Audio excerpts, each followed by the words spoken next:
Hello guys, in this video I will show you how to fix Capcut not opening.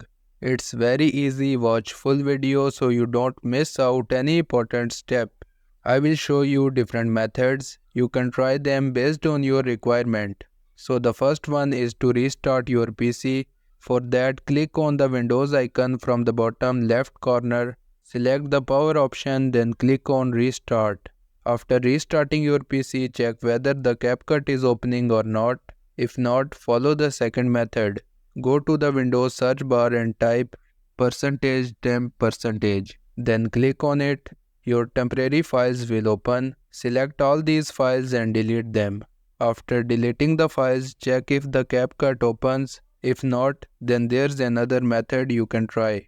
Open any browser and search capcut.com. Its website will open. You can check here for any troubleshooting tips or announcements regarding the app. Do check for any updates made by Capcut and make sure to install its latest version. You can also use the Capcut here from this website by simply logging in to your account. For that, click on the sign in button from the top right side and log in to your account. After logging in, you will be able to use the CapCut. And this is how you can fix CapCut not opening on PC.